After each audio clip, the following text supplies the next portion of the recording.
Yo acabé la ESO, pescaba por ahí por el muelle, y un día, si era buena, pues metíme en un barco. Y a ver si aquí la doña Elsa se anima. Pero estudiada, de patrona. Porque yo, por ejemplo, cuando decía que iba a ir a la mar, todo el mundo, es que es durísima, no sé qué. Y yo, sí, claro que es dura, pero a ver, yo tampoco veo a alemanes de 3 metros ir a la mar, ni echan rayos láser, son paisanos normales. Entonces, ¿por qué no vas a poder? No creo que haya trabajos para hombres ni trabajos para mujeres. Hay que ponerle ganas y actitud y ya está. De hecho, la guaja mía, en la escuela, tienen que enseñar yo lo que yo un poco la tierra y la mar. Cuidado. A mí la mar es otro mundo, no sé, a mí y en mi vida. Mi padre ya era marinero y luego pues yo lo mamé con él. Empecé a pescar aquí en 2006, pero trabajando en la hostelería. 1.000 millones como Adu, que vengan. Luego aquí pierdes la noción del tiempo, aquí se te pasa el día y a veces que no mires ni el reloj. Que habrá quien no lo quiere y prefiere estar en una oficina. Yo me gusta más estar al aire libre. Luego aparte yo en fin de semana cojo la caña todavía. Es una pasada.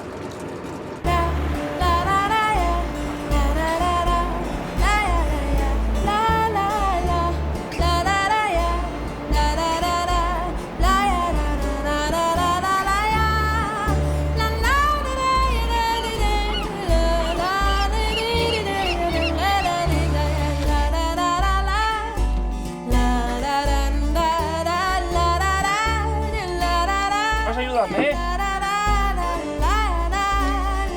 ¿Ya sabes tú?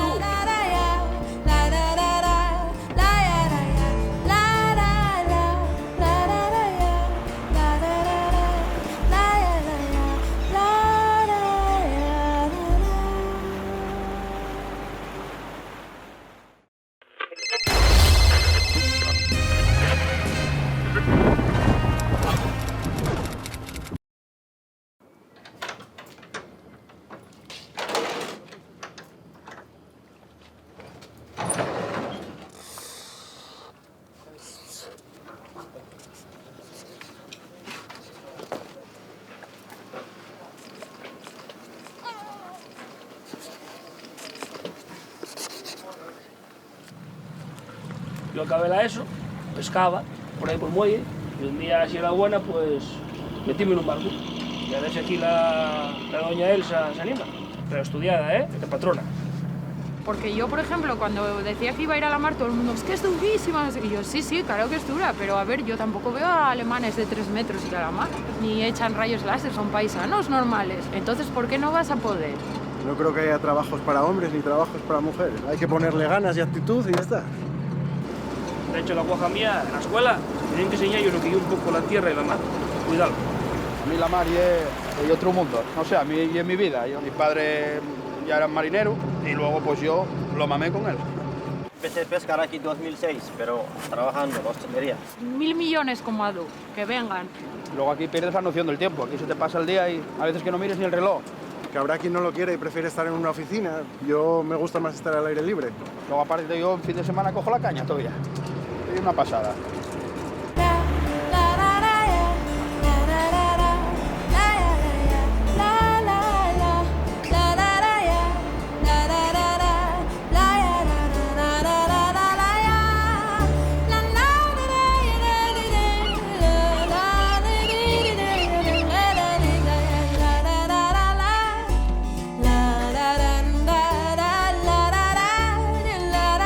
Vas a ayudarme,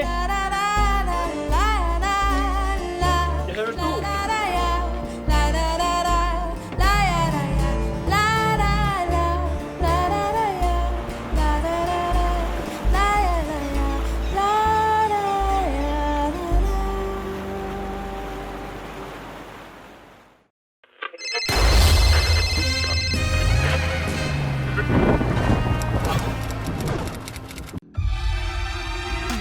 Subimos a lo más alto para llegar hasta ti.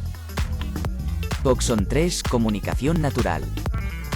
Colaborador oficial de la Semana Negra de Gijón.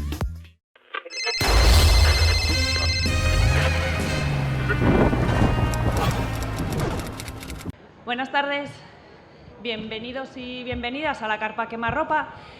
Aunque no traemos roller, que me lo olvidé, estos son los encuentros nortes. Mi nombre es Elena Plaza, soy periodista que trabajo con este periódico digital para aquellas personas que no lo conozcan. muy en la línea también de lo que representa el trabajo que hace Patricia Simón, ¿no? Que es el acto central de este encuentro que tenemos ahora, en el que Patricia nos va a contar sobre el libro que presentamos, que es Miedo, ¿no? En la mesa me acompañan Aitana Sánchez...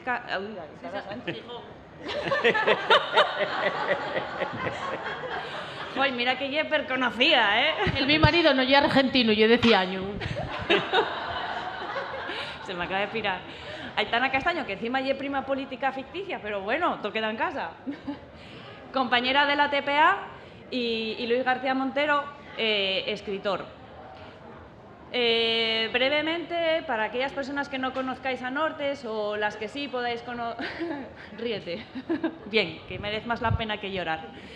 Y además, como dice Patri Simón, el humor es una manera, ¿no?, de vencer o de dominar, de controlar al miedo, ¿no? Pues en Nortes tratamos de hacer un periodismo diferente, fiel al periodismo social, que también defiende Patricia, más apegado a la calle, a los territorios, no tanto en lo que marcan las agendas políticas, ¿no?, sino volver la mirada y otra mirada diferente a lo que está sucediendo en Asturias, fundamentalmente porque uno de nuestros subtítulos es Centradas en la periferia, ¿no? No solo hablar de lo que pasa en Oviedo, no solo hablar de lo que pasa en Gijón, sino qué es lo que está pasando en toda Asturias, ¿no? Y en aquellos otros pequeños sitios donde los grandes medios no vuelven la mirada. Tenemos media hora, con lo cual yo voy a dar paso a Aitana, que también se leyó el libro de Patricia y que os puedo asegurar que es súper inspirador y que nos invita a la reflexión y también a la emoción. Gracias, Ele. Bueno, vamos a ir rápido porque esto de tener solo media oruca. Yo tengo que decir una cosa. Bueno, muchas gracias a la Semana Negra, a Patri por invitarme a estar aquí y un placer estar con Luis y con Elena y con Patri. Y yo tengo que decir que esta semana estoy en la semana de ser una señora responsable. Entonces escribí cosas. Hice un trabajo porque aquí hay que venir preparada, claro, a esta mesa. Entonces, como no tenemos mucho tiempo, voy a leer lo que yo fui rescatando del libro de lo que a mí me hizo reflexionar el libro de Patri, porque yo no lo leí del tirón, fui leyéndolo poco a poco. Dame cuenta a veces de que me encontraba con ganas de volver a él, para que me volviera a, como dice Elena, igual inspirar también, ¿no? Todas esas historias. Entonces voy a leer, ya que trabajé, voy a leerlo, ¿vale? Eso sí, tengo que decir una cosa. Si la velada se viene abajo, no tengo ningún problema en cantar, ¿vale? Pero de momento voy a leer esto, ¿vale? Miedo. Viaje por un mundo que se resiste a ser gobernado por el odio. Y aquí está, en todo este título, en sus apenas 14 palabras, el sentir del libro y de la propia Patricia Simón. Miedo y lucha contra el odio a pesar de todo ese miedo. No es que sea la pescadilla que se muerde la cola, es que es un puñetero círculo de acero que hay que destruir por entero. Ella lo hace siendo buscadora de historias más allá de los márgenes. Y en este ensayo, que es una crónica periodística, Patricia, más que la pluma, pone el oído y escucha. Ella siempre escucha, a los demás y a sí misma. Después nos lo escribe, y es ahí exactamente, que puede ser en Ucrania o en Nueva York, o por qué no en mi pueblo, en Ciaño. Que Patricia y yo sabemos que llegamos tarde a una lucha que se daba hace 10 años en los cuenques mineros, que eran las huelgas del 2012. No nos conocíamos. Pero sabemos desde entonces que si nos hubiéramos conocido lo hubiéramos pasado muy bien. En esas huelgas del año 2012, de un verano que era mucho menos caluroso que este, por lo menos en el aspecto climático, porque en otros aspectos era muy caliente, vimos cómo se daba la puntilla a los cuenques mineros y al carbón. Y también, de alguna manera, quizás, vamos a poner el quizás porque hay algo que a nosotros nos gusta mucho, lo del optimismo, también se le dio la puntilla a la lucha obrera tal y como la conocíamos. Lo que pasa es que Patri y yo, que hablamos mucho de muchas cosas, mezclamos muchas cosas en la conversación siempre, somos de los que creemos que las luchas no se crean ni se destruyen, que solo se transforman. Y eso es una de las cosas que fai Patricia, que es transformar la lucha. Inténtalo escribiendo este libro y en muchos otros medios de comunicación que vosotros estáis aquí, las seguís y lo sabéis. Porque es verdad que hay días en los que este mundo que nos tocó vivir parece que lo ataca un ciclón de miedos que no sabe una por dónde empezar. Pero también que en todas nosotras está la fuerza para mantener esos miedos a raya y combatirlos. Que no puedan con nosotras, porque combatir los miedos hay que hacerlo siempre. Eso debe ser lo más relevante de todas nosotras, ahora más que nunca, porque ahora sabemos reconocer que esto que nos ha hecho la pandemia es básicamente dejarnos exhaustos, pero los miedos venían de antes. Desde la profundidad, desde el susurro de los aires malagueños que ella siempre nos trae, y es lo que a mí me da la sensación que leo cuando leo a Patri, como que me está hablando ella. Cuando escribe Miedo, narra escenas, conversaciones, decisiones, pensamientos, cifras, lecturas, reflexiones, derrotas, y casi el único triunfo de saber que hasta en un corazón insospechado puedes encontrar un poquitín de bondad o incluso un poco de humanidad. Y si no es así, porque puede ser que no sea así y el mundo a diario nos da ejemplos de que hay mucha gente mala, al menos que como narradora de verdades como puños quede constancia de que también existe esa persona y que se le ha escuchado. Tal vez hasta le hayamos encontrado una explicación. Y mira que no tiene que ser fácil buscar la belleza de lo sencillo en la oscuridad, pero merece la pena el camino si de lo que se trata es de descubrir que en una cabaña africana hay más luz de la que te puedes encontrar en una oficina de París cuando eres inmigrante, más que en los despachos de los ejecutivos que lideran el mundo y que lo manejan a su antojo. Porque esa es otra reflexión que nos obliga a hacer miedo. La toma de conciencia de cómo el capitalismo feroz y el patriarcado voraz modulan nuestros pavores a su antojo y se aprovechan de ellos. Y aún así, claro, tienes que combatirlo, hay que combatirlo, porque alumbrar, aunque solo sea de vez en cuando que los miedos que nos inoculan no son más que velos de la realidad de lo que de verdad nos oprime, puede ser una revelación feroz o puede ser un descanso. Si sé lo que tengo, sé por dónde puedo empezar a ponerle remedio, a buscarle remedio, sin tener que por ello buscar al enemigo en el otro. Cuando empezaron a llegar al sur de España las pateras y los cuerpos sin nombre, Patricia era una niña que además vivía en el lado de la frontera al que llegaban los muertos, ni más ni menos. Un lado que puede ser una suerte y que tiene también su propio miedo. Ella se hizo consciente de ello muy pronto. Una vez le escuché decir a una conocida diseñadora de moda que sus hijos no sabían si eran ricos o pobres, que ellos solo vivían felices y eso era lo que importaba. La mejor respuesta a ese titular se la leí en Twitter a las pocas horas a alguien que no sé quién es, que decía, si tus hijos no saben si son ricos o pobres, es que son ricos. Es lo mismo que si no te planteas si eres privilegiada. Si no te lo planteas, es que eres privilegiada. Patricia sí se lo plantea. Ya lo hizo siendo una niña en Estepona cuando entró, supongo, un día en el agua y de alguna manera a su cabeza le vino esa escena de un cuerpo en esa playa que era la de ella, la de sus hermanas. Ella se lo plantea y decide que quiere hacer de este mundo un lugar mejor escuchando para saberlo todo, para saber qué, cómo, cuándo, dónde y sobre todo quiénes. Así que muchísimas gracias. Yo os recomiendo que leáis el libro porque es una maravilla, porque yo me encontré con muchísimas cosas que no sé poner en palabras y te las encontré en ti y además creo que, como bien dice Elena, muy inspiradora. Así que muchas gracias, Patricia.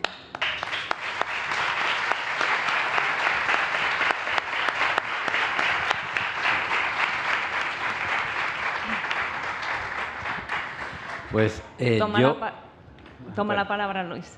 Sí, yo también quiero aconsejar la lectura del libro de Patricia Simón en un momento en el que además conviene apoyar el periodismo digno, porque está viviendo la democracia española una situación compleja. Ya la derecha en su estrategia consiguió extender la idea de que todos los partidos son iguales, todos los políticos son iguales, desprestigiando la política. Y ahora, después de estas semanas sucias que llevamos de grabaciones, pues corremos el peligro de que dinamiten el otro eje de una sociedad democrática y de la convivencia, que es la información y el periodismo, diciendo que todos los periodistas son iguales, que todo es lo mismo. No es verdad y este libro lo demuestra.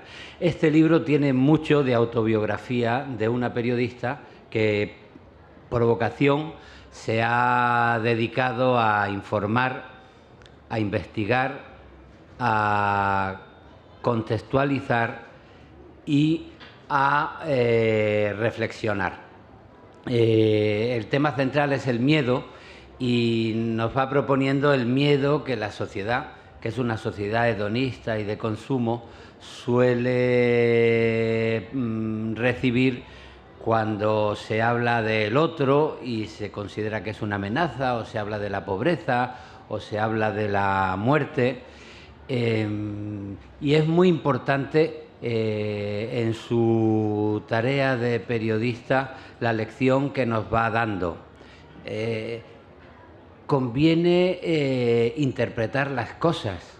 Por ejemplo, el miedo. Leemos titulares, tantos migrantes detenidos, tantos migrantes expulsados, qué expulsión hace el gobierno de Aznar de tantos migrantes.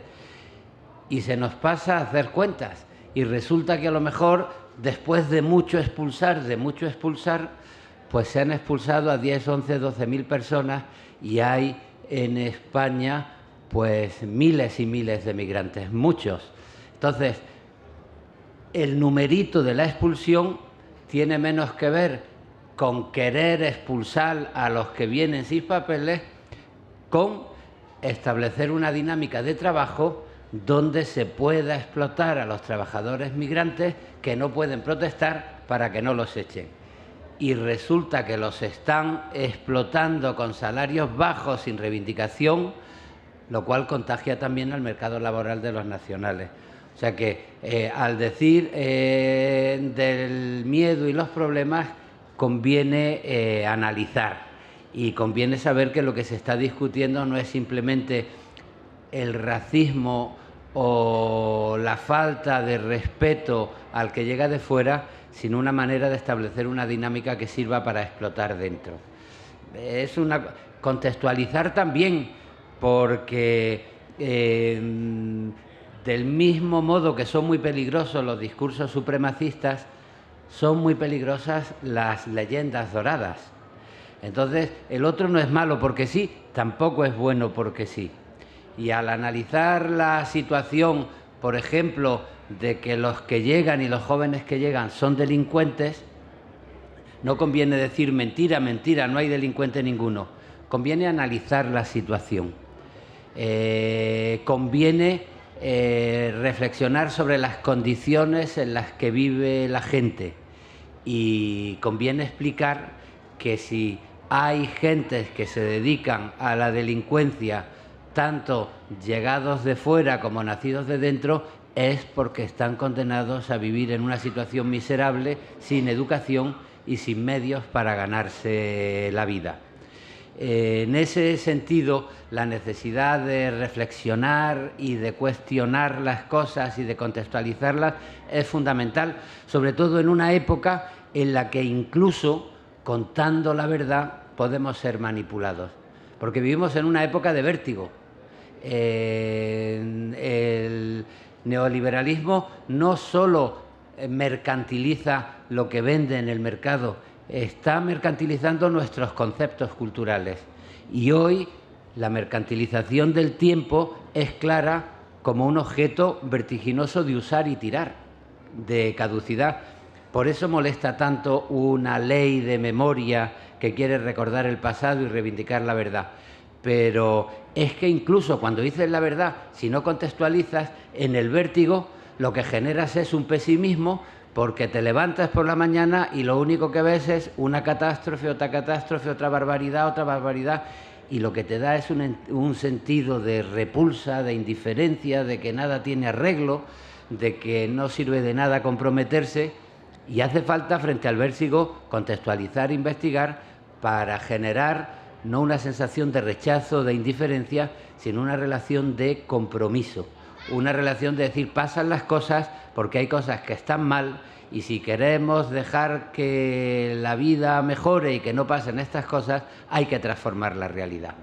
De manera que incluso cuando se cuenta la verdad, se puede generar un pesimismo que nos aleje de la política, de la información, y nos lleve al cinismo, todo da igual, nada tiene arreglo, o generar una dinámica que nos lleve a la comprensión.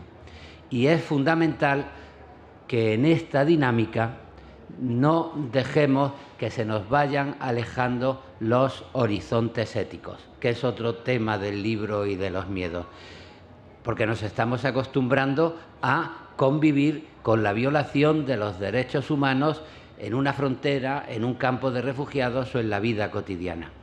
El testimonio de Patricia autobiográfico tiene mucho valor porque va de persona a persona y de lugar en lugar. Habla con una madre, con la hija de una víctima, con alguien que ha conseguido sobrevivir a una guerra, a un conflicto, a una patera, y va dando nombres y apellidos.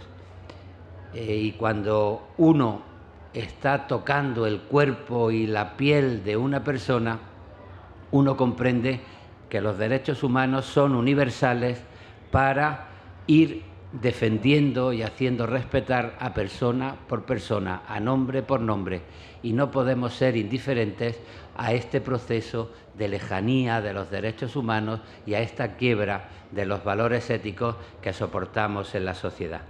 Por eso, frente al miedo, es importante reivindicar el amor, que es la conclusión de Patricia en el libro. El amor, frente a la lejanía ética, es lo que nos compromete con el respeto al otro, nos compromete a comprender la vulnerabilidad, la necesidad de cuidar y de ser cuidados. Y estas son las claves de un libro escrito por una mujer que se ha dedicado al periodismo y que da testimonio de lo que en realidad significa el periodismo puesto al servicio de la convivencia, de la construcción de valores y de la información de la gente, y no ese periodismo que mancha a la sociedad puesto al servicio de las élites, de los explotadores y de la gente que ha perdido el pudor a la hora de faltarle el respeto a la sociedad y a las personas una por una. Esto es lo que quería contarles. Muchas gracias.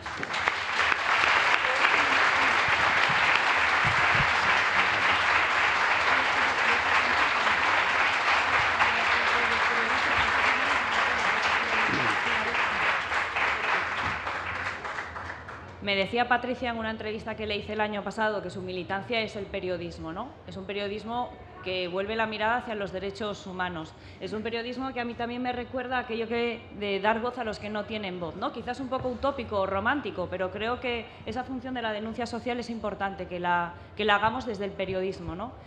El libro que yo de verdad os invito a que leáis, y después de la mesa Patricia va a estar firmando ejemplares al fondo de la sala o de la carpa, es un ejercicio de reflexión. Y como dice Aitana, son cosas que quizás no somos capaces de poner en palabras o de conceptualizarlas o teorizarlas, y Patricia nos lo pone en bandeja, ¿no? Nos ayuda a llegar a esa conclusión final. Tengo que decir que me emocioné leyendo el libro y que hay momentos también en los que lloré. Y vais a encontrar historias que son muy cercanas, porque algunas se desarrollan en Ciaño o en Celorio, o son tantas historias que, aunque se desarrollen en lugares cercanos, seguro que tenemos alguna referencia mucho más cercana. Y es un ejercicio de empatía que creo que es súper importante también que aprendamos y que recordemos, ¿no?, a hacer. Muchísimas gracias Elena, muchísimas gracias Aitana y muchísimas gracias a Luis y a ustedes por estar aquí esta tarde. Emocionada estoy yo porque en realidad lo que ha supuesto escribir este libro está recibiendo muchísimo amor por parte de la gente que me estáis acompañando, de las compañeras y compañeros periodistas que le están dando tantas alas y de amigos y amigas y de personas que llegáis al libro. Y es que en realidad lo escribí un poco por eso, porque las personas que protagonizan el libro, yo me siento muy afortunada por haberlas conocido en diferentes circunstancias porque me han permitido aprender muchísimo, ¿no?, sobre el ser humano y sobre nosotros mismos. Y lo que quería era realmente que pudiese llegar su testimonio, su experiencia al mayor número de personas, porque creo que efectivamente una de las preocupaciones también por la que surge es la creciente dificultad para hablar con nuestros seres queridos, amistades y gente del trabajo de los temas que más nos preocupan, porque este clima de crispación y de enfado y de rabia hace que cualquier cosa sea el inicio de una discusión y de ruptura de relaciones, ¿no? Y pensé que todos esos miedos que había infravalorado como periodista a la hora de contar las historias me permitía ser mucho más comprensiva con las personas que también eran los victimarios, quienes están generando esos miedos, y que desde ahí se podía reconstruir el espacio del debate común, ¿no? Entendiendo qué está pasando y por qué estamos todos tan atemorizados, incluso en sociedades como la española, con una de las tasas de criminalidad más bajas, ¿no? Y quiénes azuzan esos miedos y quiénes se enriquecen con esos miedos. Organizarlos para hacer posible ese diálogo una vez que nos hemos descargado de tantos prejuicios, tanta tensión, y pensaba en personas de mi entorno que muchas veces pues, se sitúan en discursos del odio y que no son, inicialmente no son malas personas, pero se están volviendo malas personas. Tampoco las estoy justificando, ¿no? Y también tiene mucho que ver con la reivindicación, y por eso esta mesa, y por eso invité a Elena, a Taina y a Luis a presentar el libro con dos cuestiones fundamentales. Una es que el libro es sobre todo de historias internacionales, pero también locales, y creo que todo el periodismo es local al final, y es una reivindicación de quienes permiten todavía y favorecen la convivencia, son los compañeros y compañeras que hacen periodismo local, quienes nos cuentan quiénes son nuestros vecinos, nuestras vecinas, quienes se están enriqueciendo con ese contrato, ¿no?, de la recogida de basura. No tienen tanta visibilidad a menudo y, sin embargo, yo que he vivido en varias ciudades, son quienes me han permitido considerarme ciudadana de los sitios donde he vivido, ¿no? Y esa cercanía también quería que apareciese en el libro, esa forma de contar las cosas. Cuando no hay asociaciones vecinales, el periodismo tiene que convertirse en una asociación vecinal, ¿no? Así que está por esa parte el periodismo asturiano, que además bueno, es parte de mi escuela. Y también está Luis, porque además de referente, trabajamos juntos hace muchos años en un programa en Canal Sur con Miguel Ríos. Y yo siempre digo que Miguel Ríos y Luis García Montero han sido de los mejores compañeros que he tenido, porque siempre reconocían el trabajo de quienes éramos las personas desconocidas e intentaban conseguir recursos para que pudiéramos estar más tiempo en los sitios para hacer los reportajes, y de alguna manera nos daba alas ante nuestras inseguridades, ¿no? Pero también porque hay un libro, hablaba Luis sobre la importancia de esos horizontes éticos, de la condición de ciudadanía, que para mí fue fundamental, que cuando lo leí, que fue Inquietudes Bárbaras, que se los recomiendo a todo el mundo porque está plenamente vigente, ¿no? Y tiene que ver con ese recordar qué nos diferencia de ser consumidores, el ser ciudadanos y ciudadanas, porque uno de los problemas que tiene, y por eso la ultraderecha está consiguiendo adherir a tanta gente a su causa, es la falta de horizonte de esperanza y de mejora, ¿no? y de ilusión.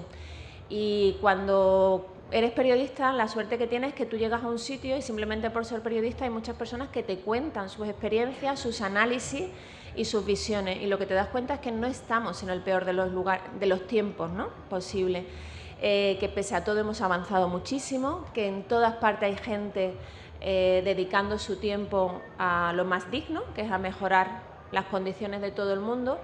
Y me parecía fundamental reivindicar eso, ¿no?, huir del discurso derrotista de que parece que es el fin de la historia y que no se puede cambiar, cuando los hechos nos dicen lo contrario. Continuamente se están derribando muros y odios, ¿no? Y eso también tiene que ver, y por la referencia, ¿no?, con una conversación que una vez tuve con Luis, que le regalé un libro de una exposición que habíamos hecho de la Guerra Civil, de fotografía, y le regalé uno para Luis y otro para Almudena.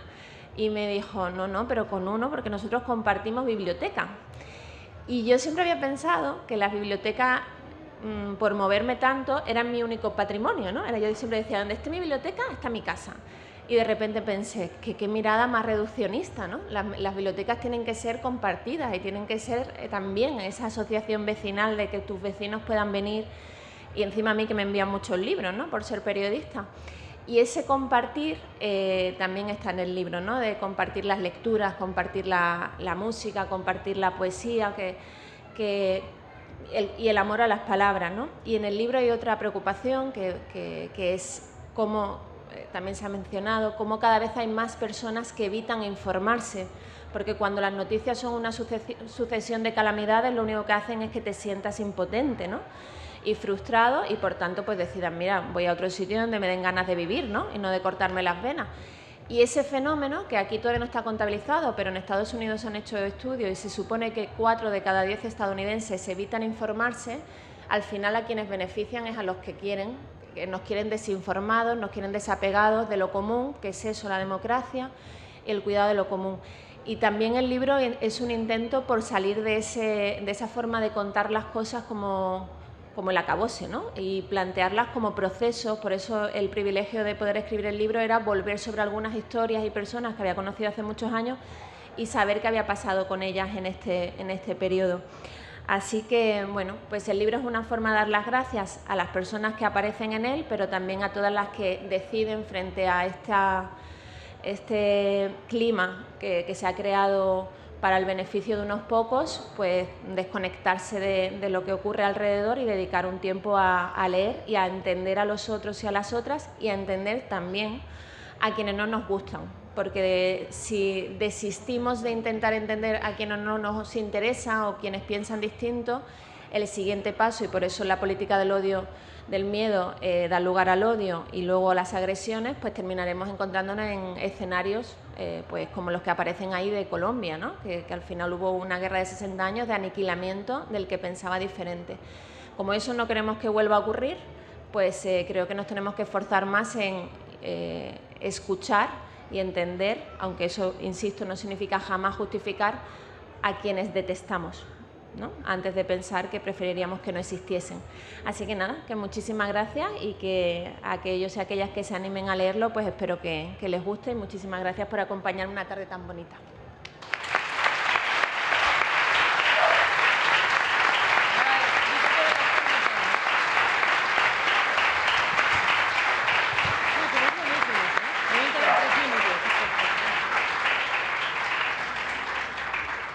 Bueno, pues fuimos súper escrupulosas con el tiempo que nos marcaron. Agradecer también a Patricia pues que estar aquí con ella, que además me presta, curramos ahí un tiempo en Atlántica 22, a Luis por compartir también el espacio, a la compi Aitana y a todos vosotras y vosotros que nos habéis acompañado en esta media hora que se nos queda escasa, porque yo, vamos, le haría un mogollón de preguntas sobre sus reflexiones.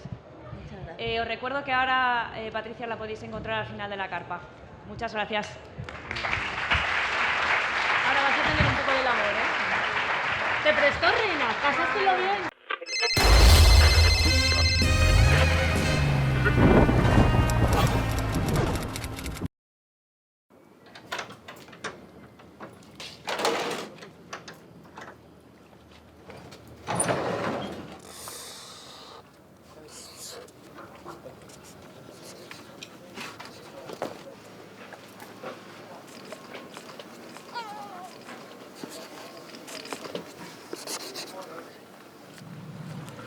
Yo acabé la ESO, pescaba por ahí por el muelle, y un día, si era buena, pues metíme en un barco. Y a ver si aquí la doña Elsa se anima. Pero estudiada, de patrona. Porque yo, por ejemplo, cuando decía que iba a ir a la mar, todo el mundo, es que es durísima. Y yo, sí, claro que es dura, pero a ver, yo tampoco veo a alemanes de 3 metros ir a la mar, ni echan rayos láser, son paisanos normales. Entonces, ¿por qué no vas a poder? No creo que haya trabajos para hombres ni trabajos para mujeres. Hay que ponerle ganas y actitud y ya está. De hecho, la guaja mía, en la escuela, tienen que enseñar yo lo que yo un poco la tierra y la mar. Cuidado. A mí la mar es otro mundo. No sé, a mí y en mi vida. Mi padre ya era marinero y luego pues yo lo mamé con él. Empecé a pescar aquí en 2006, pero trabajando en la hostelería. 1000 millones como Adu, que vengan. Luego aquí pierdes la noción del tiempo. Aquí se te pasa el día y a veces que no mires ni el reloj. Que habrá quien no lo quiere y prefiere estar en una oficina. Yo me gusta más estar al aire libre. Luego aparte yo en fin de semana cojo la caña todavía. Es una pasada.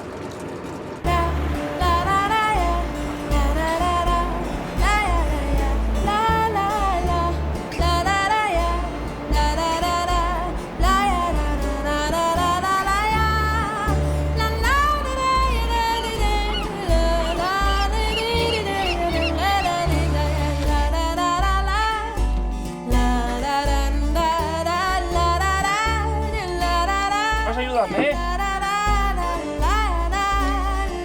¿Ya sabes tú?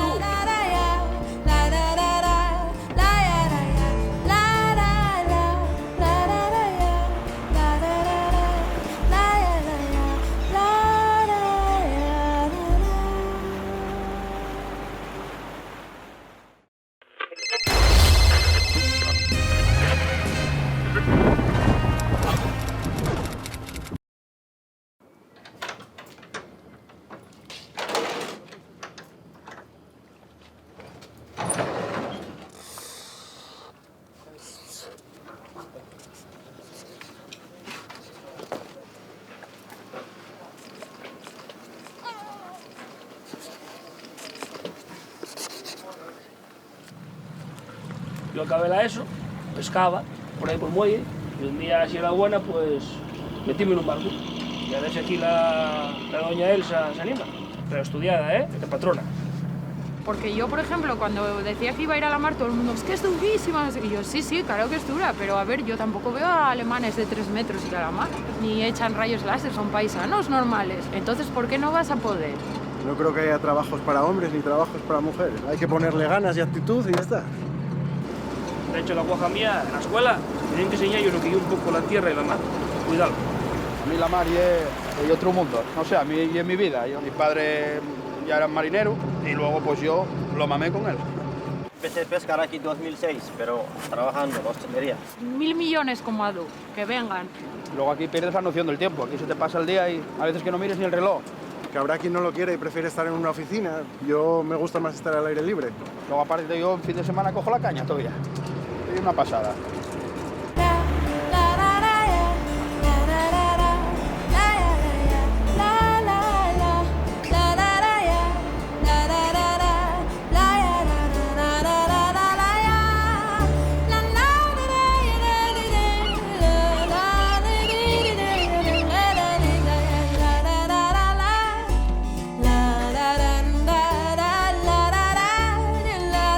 Vas a ayudarme, ¿eh? ¿Ya sabes tú?